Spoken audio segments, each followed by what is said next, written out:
आप सबको हमारी फिक्र करने की जरूरत नहीं है। हम बस आखिरी बार यहाँ हवेली आए थे, ताजू को याद करने। अब हम हमेशा के लिए यहाँ से जा रहे हैं।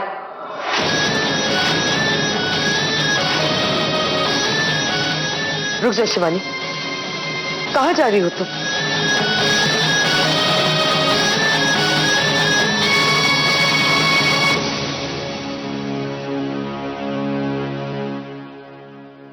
पता नहीं आंटी, लेकिन अब इस शहर में हम और नहीं रह सकते।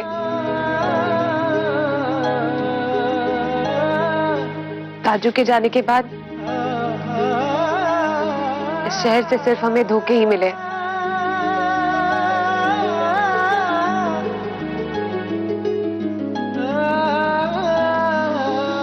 अब दम घुटता है हमारा यहाँ पर।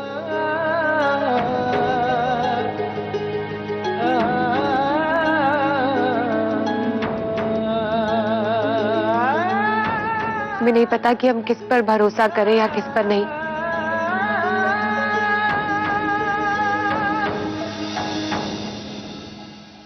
शिवानी,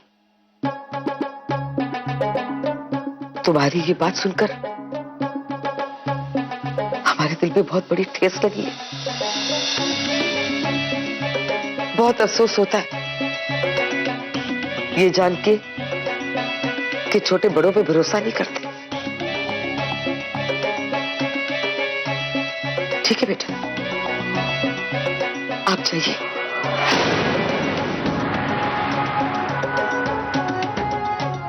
हम आपको रोकेंगे नहीं।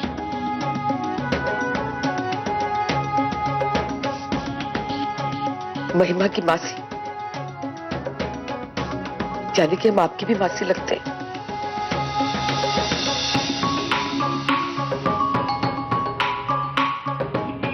लेकिन हमने तो मासी का फर्ज ही अदा नहीं किया, तो तुम आपको किस हक से रोकेंगे? नहीं आंटी, देखिए ऐसी कोई बात नहीं है, लेकिन अब हमें जाना होगा। हम जानते हैं बेटा, बलवंत जी हमारे बड़े भाई साहब जैसे थे।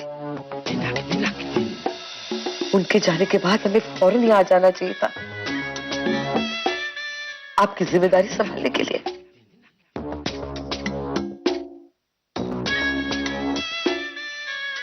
गलती तो हमारी थी बेटा, हमें देर से आए, लेकिन हमने कभी सोचा भी नहीं था कि बड़ों की गैर हाजिरी में बच्चे इतनी बड़ी गलती कर देंगे।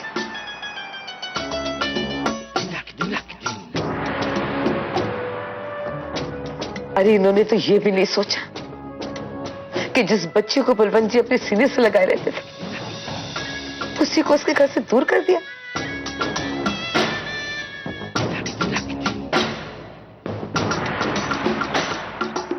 शिवानी बेटा, तुम्हारे जाने से पहले हम तुमसे कुछ बात करना चाहते हैं। अगर तुमने हमसे बात नहीं की ना, तो हम अपने आप को कभी माफ नहीं कर पाएंगे। कभी नहीं बेटा, कभी नहीं।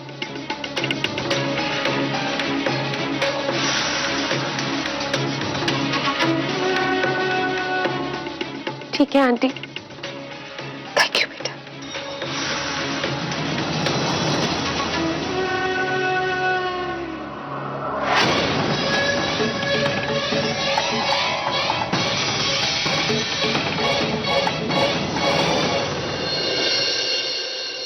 तुम्हें पता है कितने प्यार से बलवंत जी ने ये हवेली बनाई थी। तब तो तुम पैदा भी नहीं हुई थी। इस हवेली की हर एक चीज, हर एक कमरा बलवंत जी ने खुद सजाया था, अपने लिए नहीं,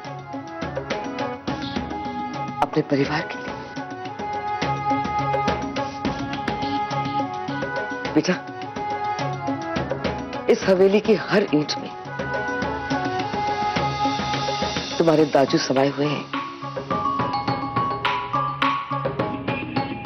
लेकिन उन्होंने कभी ये हिसाब नहीं लगाया होगा कि तुम उनकी हवेली से, उनके सपनों से और उनसे दूर चली जाओगी।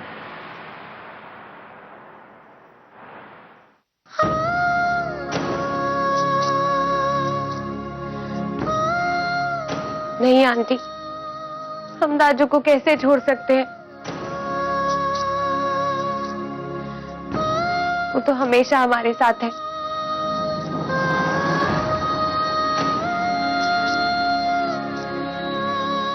बैठो बेटा।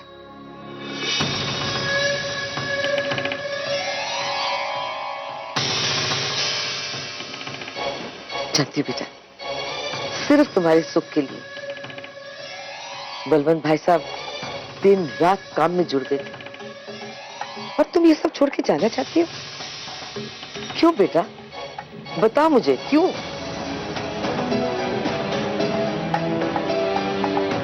ये सिर्फ प्रॉपर्टी नहीं है, ये तुम्हारे लिए उनका प्यार है, तुम्हारे लिए सुरक्षा है। और तुम उनका प्यार, उनकी सुरक्षा सबको ठोकर मार के जाना चाहती हो?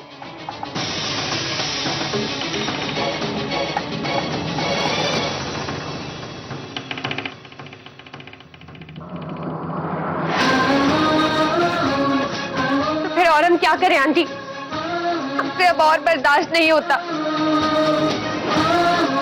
पहले भैया भाभी, फिर रघु।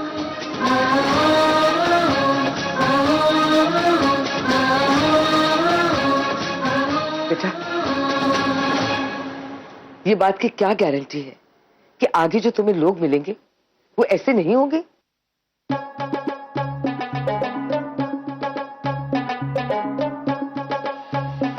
देखो शिवानी,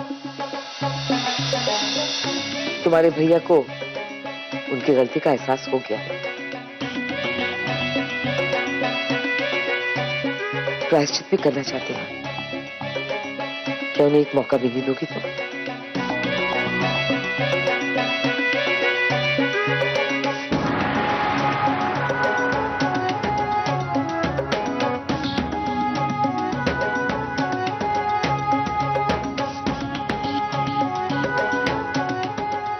शिवानी, मेरी गलतियों की सजा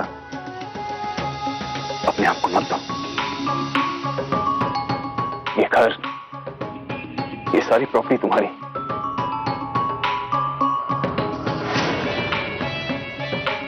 प्लीज मुझे और शर्मिंदा मत करो, हमें छोड़कर मत जाओ। हाँ शिवानी, हमसे भूल हो गई, हमें सुधरने का मौका दो। प्लीज हमें माफ कर दो, हमें छोड़कर मत जाओ शिवानी, प्लीज। शिवानी बेटा, अगर तुम इन्हें माफ नहीं कर सकती हो तो कम से कम इतना तो सोचो, अगर तुम यहां से चली गई तो ये सारी प्रॉपर्टी, तुम्हारे दाजू की सारी प्रॉपर्टी रघु ऐंठ लेगा। और अगर ऐसा हुआ तो ये सिर्फ तुम्हारी हार नहीं होगी, तुम्हारे दाजू की भी होगी।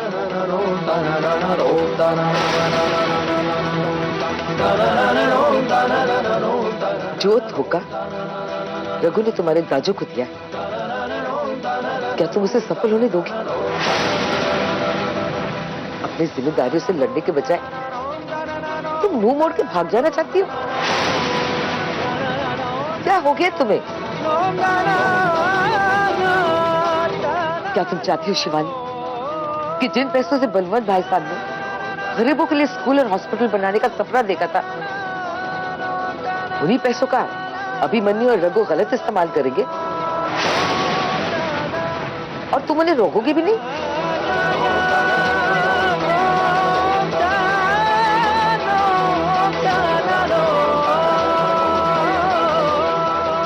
नहीं आंटी,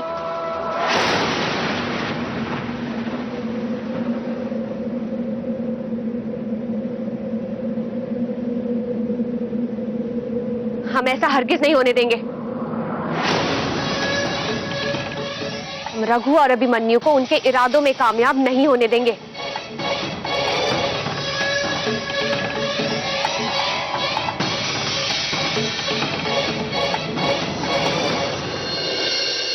तो कोई काई हुई होगो, मारो तो दिल बैठ रही है। यो थारे परेशान होने से बेबी जी वापस कोनी आवेगी। और ये बेबी जी ना हाइडिंग सीकिंग बहुत खेल रही हैं आजकल। माँ थे इतनी चिंता काहे नहीं कर रहे हो? भैया गए ना ढूंढने, बेबी जी मिट जावेंगी। भैया, अरे रघु, कहीं है बेबी जी? कहीं खबर मिली उनकी? नहीं माँ, सब जगह देख लिया, बेबी जी कहीं भी नहीं मिली। पता कोनी कहीं होगी वो।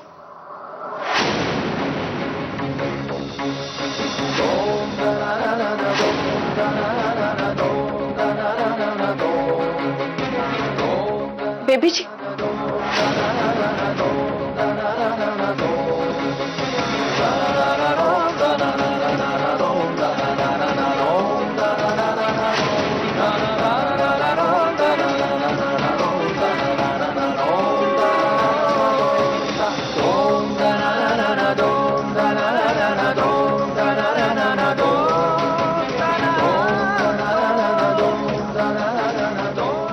अरे कट्टे चढ़े गई थी आप।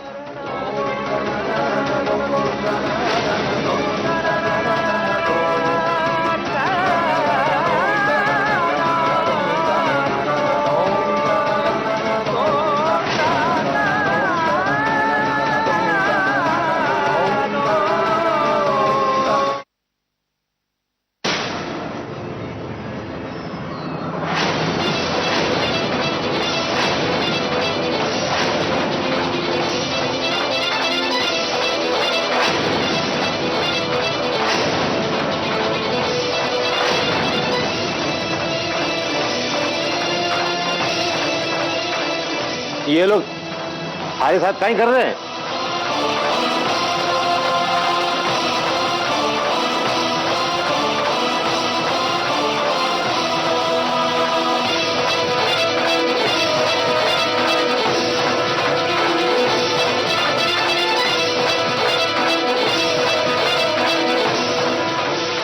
हम शिवानी के परिवार वाले हैं बाबूराम जी, इसका अपना खून। हम इसका ख्याल नहीं रखेंगे तो और कौन रखेगा?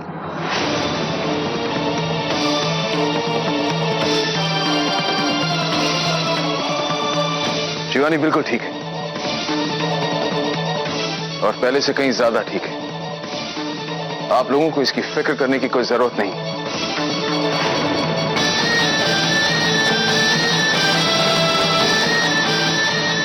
शिवानी बेटा, मुझे तुमसे जरूरी बात करनी है, अभी अकेले में। अकेले में क्यों?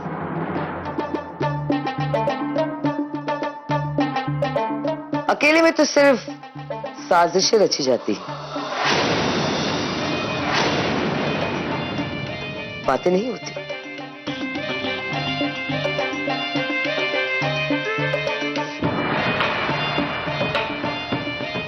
आपको जो कुछ भी कहना है आप सबके सामने कहिए। देखिए, साजिशें कौन कर रहा है यह सभी जानते हैं।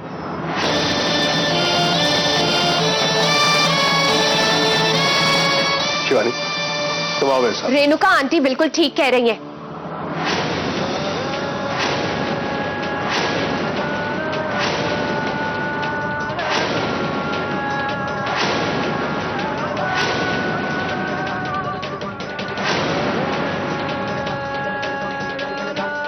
आपको जो भी कहना है सबके सामने कहिए।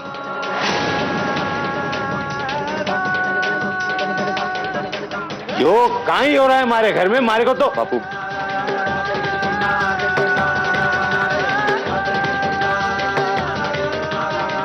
आप लोग थोड़ी देर यहां रुकिए प्लीज।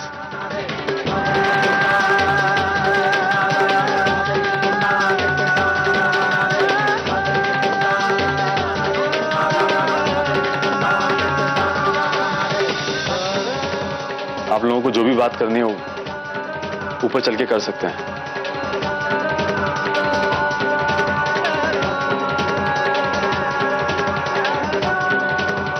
आइए।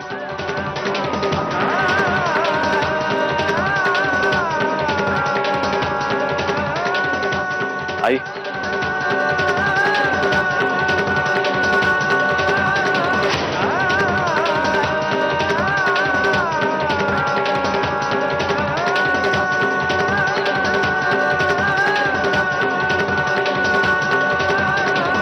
यही सच है शिवानी, यही सच है कि रघु ने कभी भी बलवंत या तुम्हारा बुरा नहीं किया है। जब बलवंत ने बिल बनाई मैं वहां था।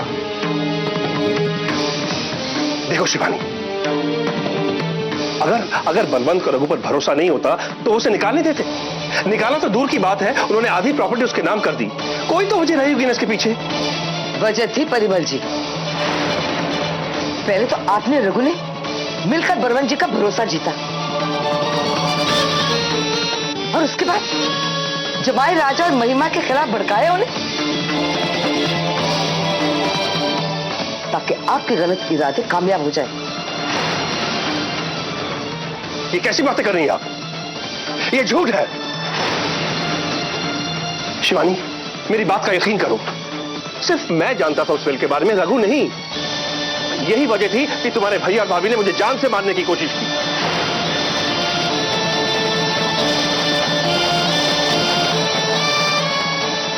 बस ये तो मेरी किस्मत अच्छी थी कि मैं जैसे तैसे बच के निकल गया। और ठीक उस मौके पर आ गए जब रघु की सच्चाई सबके सामने आ गई, वरना इतने दिन कहां गायब थे? मैंने बताया ना कि मेरा इलाज चल रहा था। वाह, और आपका इलाज भी बिल्कुल कहानी के हिसाब से चला परिमलन। हाँ, और अटेम्प्ट टू मर्डर का इल्जाम आप हम पे लगा रहे हैं। क्या साबित कर सकते हैं? वैसे परिमल अंकल, बोलने को तो मैं भी बोल सकता हूं कि आपने मुझे मरवाने की कोशिश की।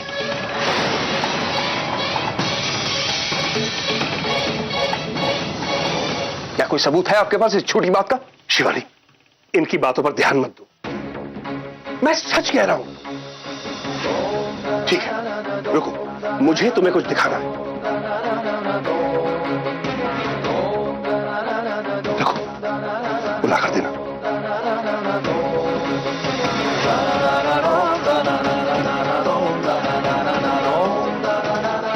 ये देखो शिवानी, तुम्हारा बैग ज्वेलरी से भरा हुआ।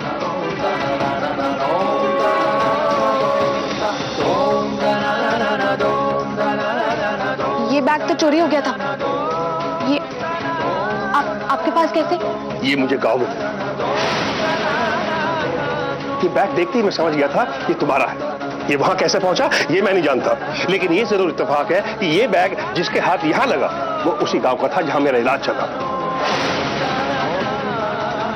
मुझे तुम्हारी बहुत फिक्र हुई, इसीलिए फौरन ठीक होते ही सबसे पहले वापस आकर मैं रघु से मिला।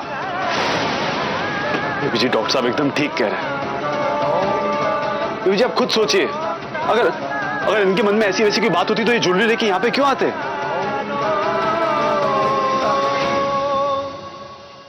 भाई वाह, इत्तेफाक कुछ ज्यादा नहीं आपकी इस कहानी में। आपका सही मौके पे यहां आना और उस बैग का वहां पहुंचा जहां आप थे।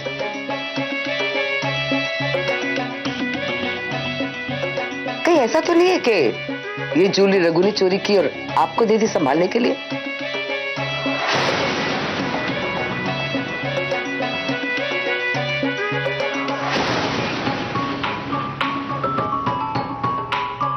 और जब आपको ऐसा लगा कि आपकी बाजी पलटने लगी है तो रघु ने फौरन आपको यहां बुला लिया उस बैग के साथ।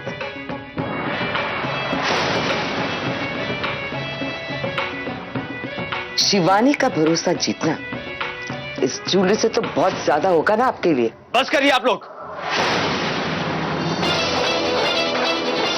तो चोरी का इल्जाम लगा दिया। बेबी जी, मालिक साहब के लिए अपनी जान भी दे सकता हूं। ये ज्वेलरी और प्रॉपर्टी चीज ही क्या है, औकात ही क्या है इन सबकी?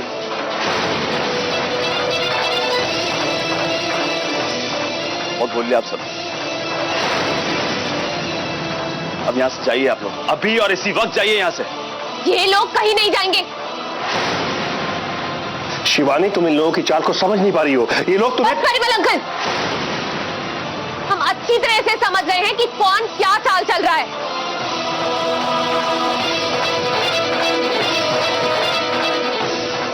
बहुत मुश्किल और तकलीफ सहने के बाद हम समझ पाए हैं आपके और इस रघु के खेल को। ये तुम कैसी बातें कर रही हो शिवानी? मैं बलवंत को कभी धोखा नहीं दे सकता। क्यों नहीं दे सकते आप धोखा?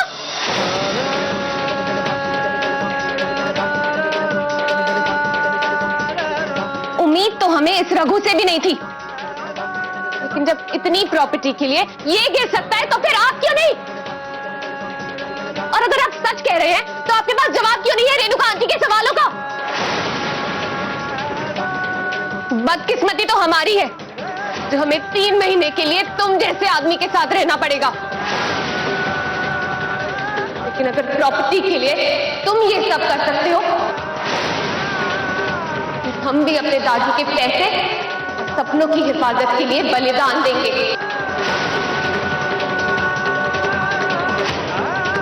हम रुकेंगे यहाँ पे।